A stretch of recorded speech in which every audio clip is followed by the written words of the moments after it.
Problème économique et social à la fois, la reconversion d'un certain nombre d'ouvriers spécialisés dans des métiers plus sophistiqués. Ainsi, chez Renault, à l'usine du Mans notamment, on est en train de reprofessionnaliser, c'est le terme barbare employé, des OS dans des tâches différentes et qui demandent une qualification bien supérieure. Pour ces employés, en plus, il n'y a pas le choix. Reporter Marc Maisonneuve, Bernard Appet.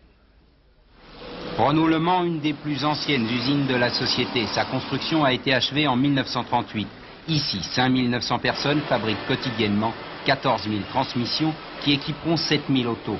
Parce que les données techniques de la production ont changé, un nouveau plan de formation a été mis en place depuis 6 mois. Chez Renault, 20 000 personnes sont directement concernées. On savait faire, mais comme les machines évoluent, disons qu'aujourd'hui, il faut toujours apprendre, il faut toujours être au courant des nouveaux contrôles, des nouvelles machines. Alors c'est pour ça qu'on suit des stages. Ils essayent de mettre en pratique leurs idées, de les réaliser avec l'aide de leur agent de maîtrise. Donc c'est véritablement la création d'un travail d'équipe.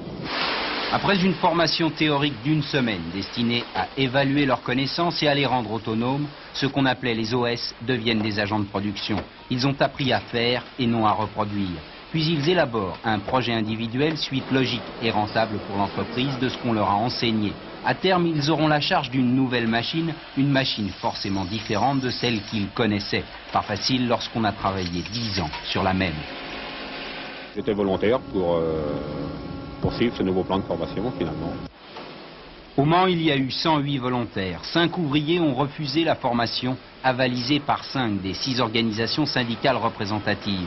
La moyenne d'âge des agents de production, 42 ans. Ils ont encore 20 ans à passer dans l'entreprise où chaque site a ses différences. Selon les usines, nous n'avons pas la même répartition de population. Effectivement, au Mans, c'est une population où il y a très peu d'illettrés ou quasiment pas d'illettrés et d'analphabètes. C'est une population, comme vous le dites, de gens de la Sarthe, de Manceau, alors que sur l'usine de Flins ou sur l'usine de Billancourt, effectivement, nous avons une forte population d'immigrés et d'analphabètes. Bon, c'est le recrutement initial qui a généré ce phénomène-là.